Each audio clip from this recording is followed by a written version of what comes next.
The forest had never felt so hostile.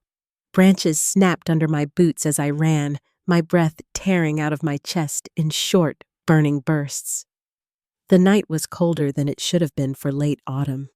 Cold enough to sting my fingers, cold enough to numb the fear curling tight inside me. I kept glancing over my shoulder, expecting to see them, the shadowed figures who had been tracking me since dusk. I didn't know who they were, or rather, I had a terrifying suspicion. But I wasn't running for myself. Not anymore. In my arms, pressed tight against my chest, was the trembling wolf cub I'd found trapped in a steel snare, its small body shaking with pain. Its fur was snowy white, streaked with blood where the cruel metal had bitten into its leg. When I first saw it, it wasn't just fear in its golden eyes. There was intelligence, awareness, almost pleading. Something inside me shifted the moment our eyes met. Something ancient and instinctive, as if saving it was the only thing that mattered. So I freed it, and then everything went wrong. The forest erupted with howls, too deep, too organized to belong to wild wolves. They were hunting me. I tightened my hold on the cub. "Stay with me," I whispered, voice trembling. Just a little longer. But my body was giving out. I'd been running for what felt like hours, adrenaline fading, my limbs shaking, my vision blurring. Every breath scraped like glass against my lungs. And worst of all, I could hear them behind me, silent for minutes, then suddenly close again, like they were toying with me. I'd never heard people move like that. Not humans, not animals, something in between. I stumbled over a fallen branch and almost dropped the cub. It whimpered softly, the sound weak and fading. "No," I breathed. "Don't you give up. I'm not letting you die." My legs buckled beneath me. The world spun. My throat tightened. I tasted copper on my tongue. I kept going anyway. I pushed myself forward because the cub's tiny heartbeat pulsed against my palm, weak, but still fighting. But my strength was almost gone. I had nothing left to give except this last, desperate sprint through the darkness. When my knees finally hit the ground, I didn't feel the pain. I just felt cold. Bone-deep, soul-heavy cold. The shadows behind me closed in. Figures emerging between the trees, tall, silent, inhumanly graceful. I couldn't see their faces, only their eyes, glowing faintly, predatory, assessing. I curled around the cub instinctively, shielding it with my body. "Run," I rasped, even though I knew it couldn't. Someone will come." But even as I said it, I didn't believe it. Who would save a stranger crawling through a cursed forest at midnight? My vision wavered, the trees blurred, a dull ringing filled my ears. I blinked slowly, forcing my eyes to stay open, but the world was slipping away. My arms felt heavy, too heavy, and the cub whimpered as it sensed my fading strength. Then, a sound. A growl so deep it rattled the leaves.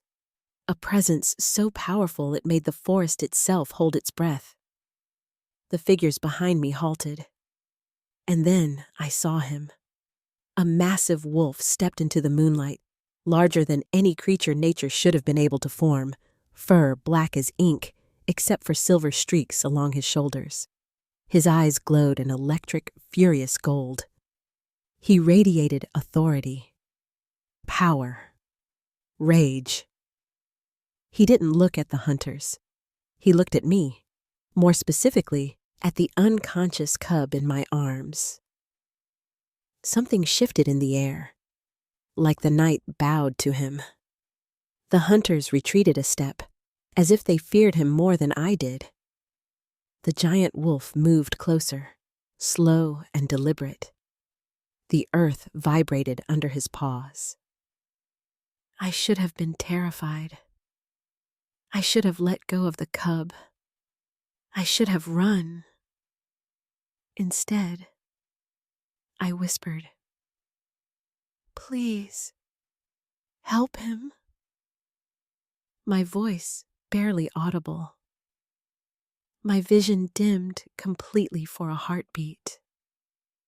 When I forced my eyes open, the enormous wolf was inches from me. He lowered his head, sniffing the cub, and then me. And what I saw in his gaze wasn't cruelty. It wasn't hunger. It was something far more dangerous. Recognition. As if he knew me. As if he'd been searching for me. My eyelids fluttered shut, no longer able to fight the darkness dragging me down. The last thing I felt was warmth.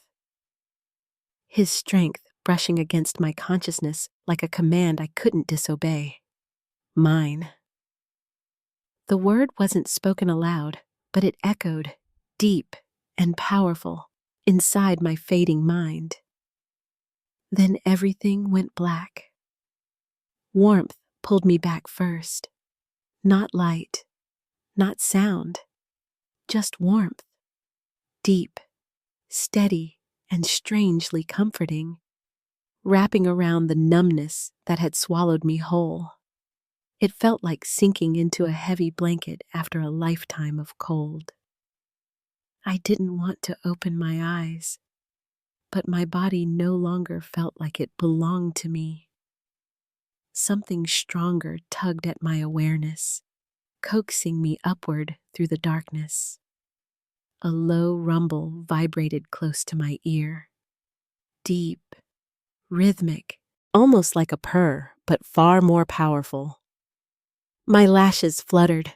For a moment, the world looked blurred, painted in muted silver and shadows. Then everything clicked into clarity. I wasn't in the forest anymore. I was lying on something soft.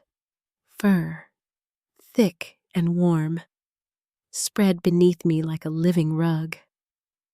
Walls of rough stone curved around me, illuminated by flames that flickered in wall sconces. The air smelled of pine, smoke, and something older, something wild, a cavern, a lair, hidden deep and far from anything human. My heart stuttered painfully in my chest. Where was the cub? Where was I? And most terrifying, where was he? I pushed myself up on trembling elbows, fighting a wave of dizziness. That's when I felt it, a weight on my lap. I looked down and nearly sobbed out in relief. The wolf cub, still weak but breathing, nestled against me as if he belonged there. His fur had been wrapped with clean bandages. Someone had tended to him. Someone who understood his injury. Someone who cared. Before I could process that, a pair of footsteps echoed from the far end of the cavern, measured, heavy, carrying authority that pressed on my skin like a physical force. I froze. The air shifted. The temperature rose, and then he appeared. Not the wolf this time. A man, tall, taller than anyone I'd ever seen, broad-shouldered, dressed in dark clothing that looked half modern, half ancient. His hair was black with faint silver strands at the temples, and his eyes, God, those eyes, burning gold. The same gold as the massive wolf who had stood between me and death. I didn't need anyone to tell me. I knew. He was the wolf. He was the one who found me, carried me, saved me. He was the Alpha. My pulse hammered so hard I thought he might hear it. He approached with the kind of controlled strength that sent a shiver down my spine. Not predatory, not exactly, but commanding, like the forest itself would obey if he gave an order. When he stopped in front of me, the flames seemed to bend slightly toward him. "You're awake." His voice was deep, rough velvet, stirring something I didn't want to name inside me. I swallowed. "Where am I?" His expression remained unreadable. Safe. That single word made my chest tighten for reasons I didn't understand. My hand instinctively moved to the cub. "Is he—" "Alive," the Alpha said. "Because of you." Relief flooded me, but it lasted only a second before fear crawled back in. I forced myself to meet his gaze. Who were those people chasing me?" A flicker of something dark passed through his golden eyes, so subtle I'd have missed it if I blinked. He crouched down, bringing himself level with me, not touching, but close enough that warmth radiated off him. "They weren't people." His voice dropped lower, the flames crackling as if they felt the shift in him. "They are part of a rogue faction. They hunt anything connected to my bloodline." My breath caught. "But I'm not connected to you." Silence. He studied me with frightening intensity, gaze tracing my face, my hands, the place where the cub pressed against my body. It felt like he was searching for something, or recognizing it. "You touched him." His voice was almost a whisper.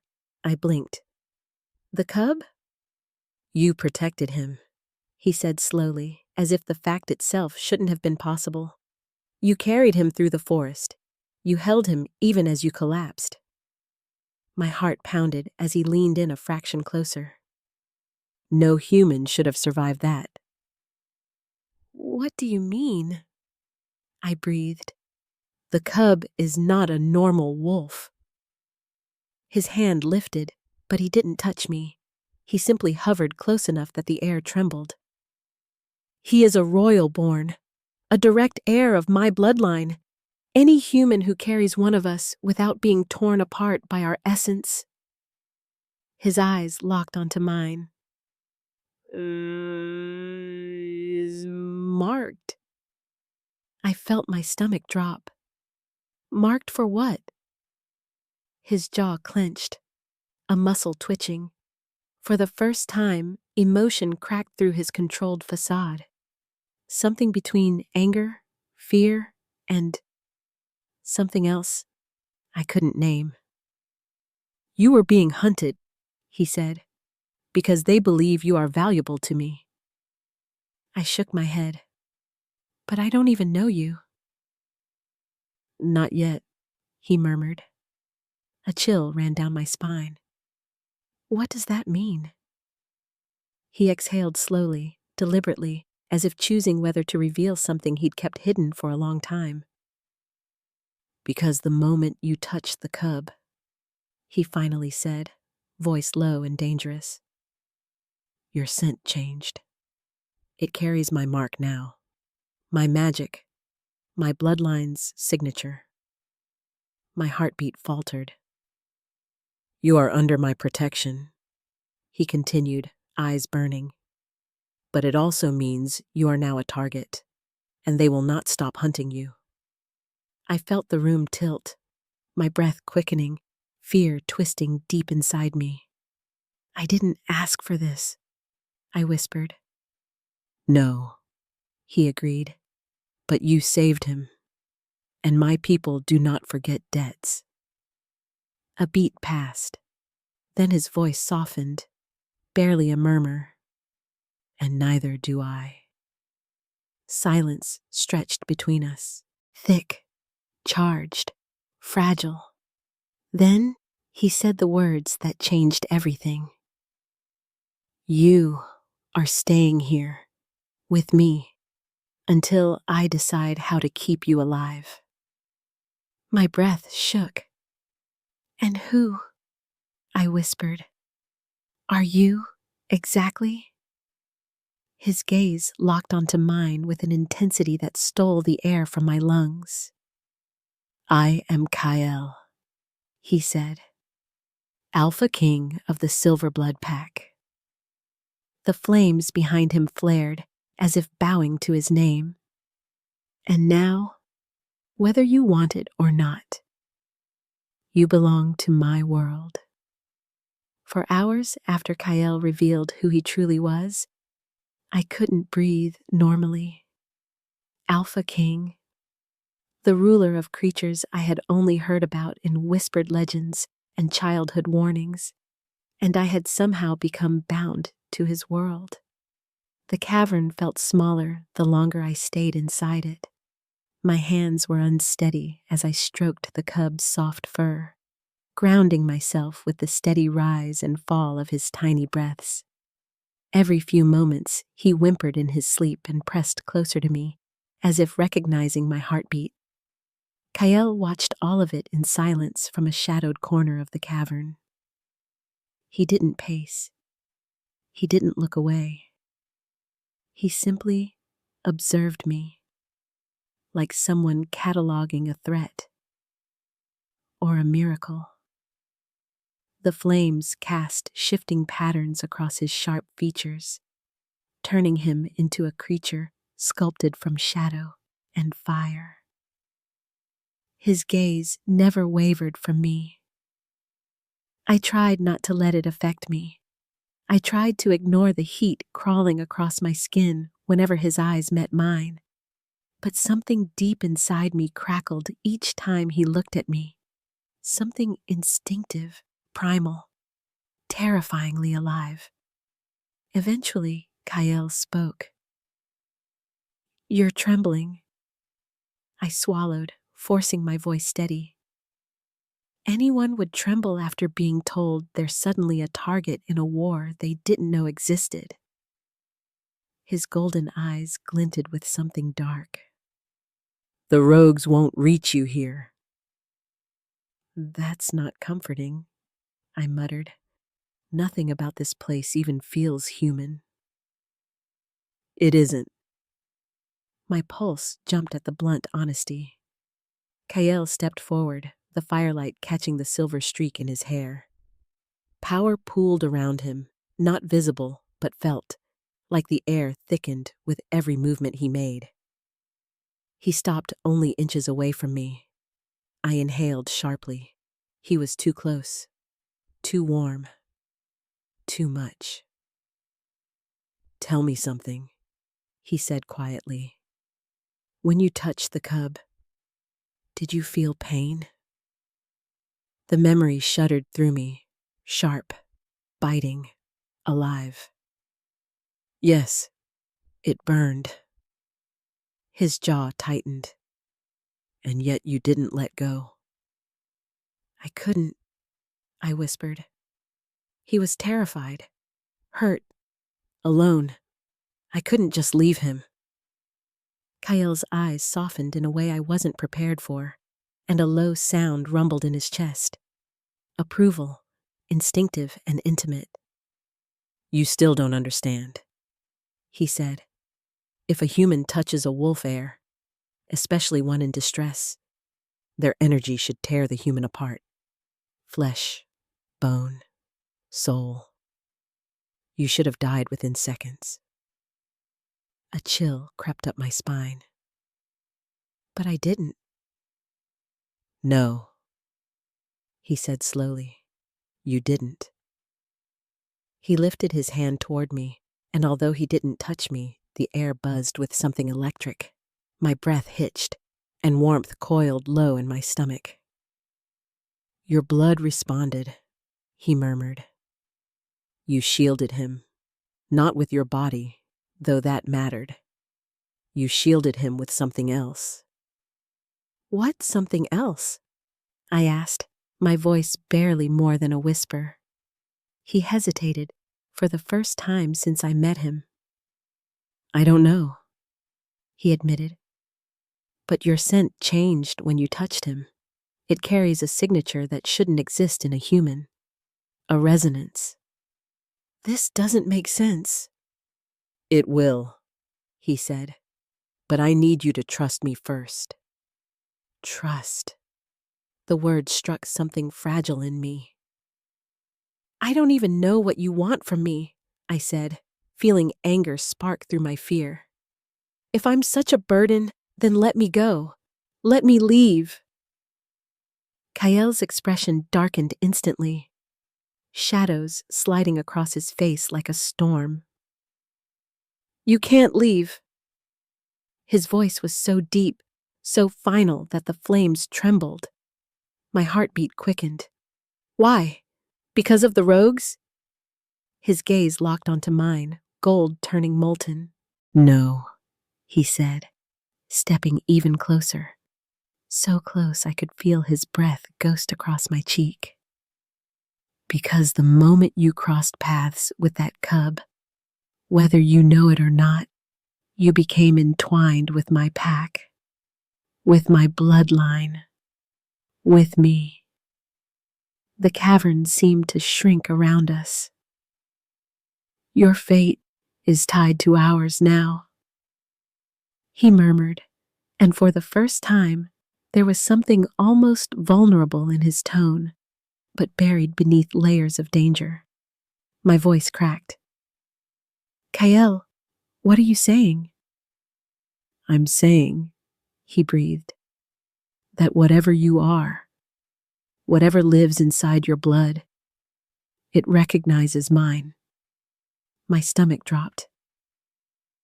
That's impossible. Is it? He asked softly. You carried a royal born in your arms without dying. You shielded him from a magic that kills humans instantly. You survived a chase no ordinary human could outrun. His fingers finally brushed my wrist, feather light, almost cautious. The moment he touched me, heat surged through my skin like lightning. My breath stilled, my heart pounding against my ribs. Every part of me lit up as if awakened. Kael felt it too. He froze, his eyes widening just slightly. Then he whispered, voice rough, reverent, dangerous. Your blood knows mine.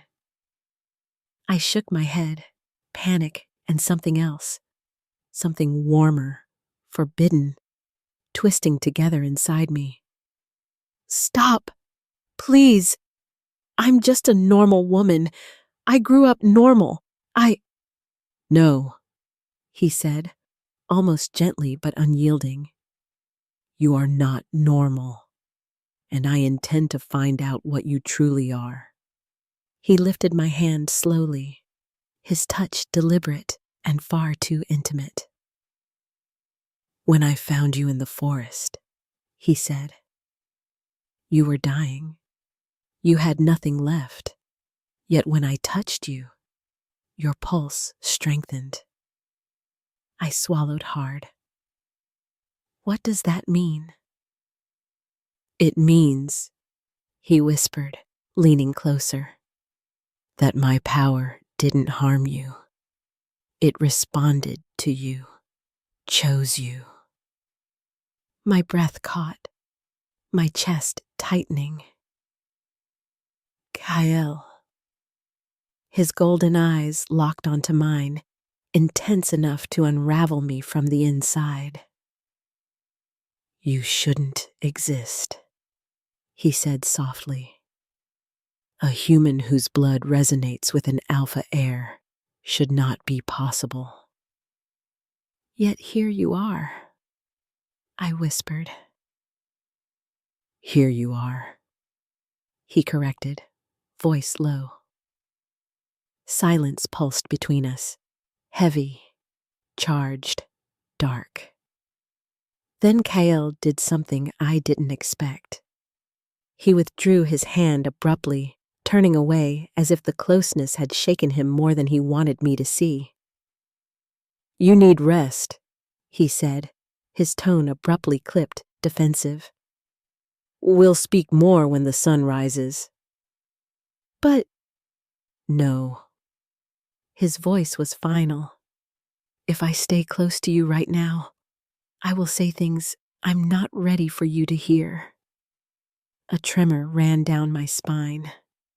He walked toward the cavern exit, shadows swallowing him. But just before he disappeared, he paused. Without turning back, he said quietly, "And whatever you do, don't let the cub out of your sight. He's more connected to you than you realize." Then he was gone, leaving me alone with a sleeping wolf air and a truth that was beginning to terrify me. There was something in my blood that shouldn't exist. Something ancient, something powerful, something that drew the Alpha King to me against his will. Sleep never came. Every time my eyes drifted shut, I felt it. The low hum beneath my skin, the one Kael had awakened by accident or fate. It pulsed softly, almost like the echo of a heartbeat that wasn't mine. The cub shifted in my lap, nuzzling deeper into the blanket I'd wrapped him in. His breathing was slow and steady, calmer than before. I stroked his warm fur gently, trying to anchor myself. But the cavern felt too silent, too still, like the world was holding its breath. At some point, the flames dimmed and the air grew colder. A faint sound, like a sigh of wind, slipped through the cavern's entrance. I straightened, pulse quickening. That wasn't wind. I froze. Then the shadows moved. A figure stepped inside, thin, hooded, silent. Not Kael, not part of his pack. I knew instantly. The air around him felt wrong, muted, heavy, as if it was swallowing the warmth from the room. "Stay quiet," he hissed, voice like gravel scraping over metal. "It'll be easier." My body locked with fear. He moved fast, too fast, reaching toward me. I clutched the cub protectively against my chest, stumbling backward. "Get away from us!" He laughed, a cold, awful sound. "You shouldn't be able to carry him," he said. "You shouldn't be able to touch him and live, but you did. And that means your blood is worth more than the heir himself." Ice shot through my veins. "What do you want from me?" "Your blood," he said simply. "A vial is enough, but if the Alpha finds you drained," he chuckled darkly, "well, that's his problem." He lunged. I didn't think. I just moved. I spun, clutching the cub tight, and bolted toward the far end of the cavern. My legs shook violently, but adrenaline shoved me forward. The intruder's footsteps echoed behind me. Then I felt it. A sudden spike in the air. Pressure, heat, fury. A presence so powerful it nearly knocked the breath from my lungs. A heartbeat later, a growl shattered the cavern. Not a normal growl. A thunderous, violent roar that made the earth tremble. Kael! He didn't enter. He exploded into the cavern. One moment, he wasn't there, and the next, his massive wolf form crashed between me and the attacker, fangs bared, eyes blazing molten gold. The intruder froze. Then, foolishly, he ran. Kael didn't give him a single chance. He was a blur of black and silver fury, slamming the rogue into the stone wall with enough force to send dust raining from the ceiling. The hooded man screamed, short, choked, before crumpling onto the ground, unconscious. Silence fell. Kael stood motionless for several breaths, his chest heaving, claws digging grooves into the rock beneath him. His rage filled the entire cavern, thick enough to taste. Then slowly, painfully slowly, his golden eyes turned toward me. I realized in horror that I was pressed against the wall, breathing hard, gripping the cub so tightly my knuckles were white. Kael shifted, bones snapped, tendons twisted, fur gave way to skin. Within seconds, he stood before me in human form, barefoot, expression carved from steel and fire. He looked dangerous, more dangerous than I'd ever seen him. "Are you hurt?" he demanded. His voice wasn't just rough. It was feral.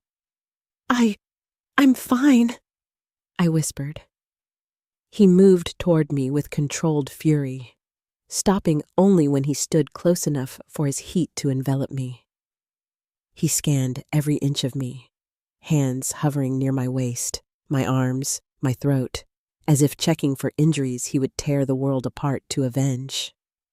His gaze darkened. "He touched you." It wasn't a question. "No," I whispered. "He didn't. You came in time."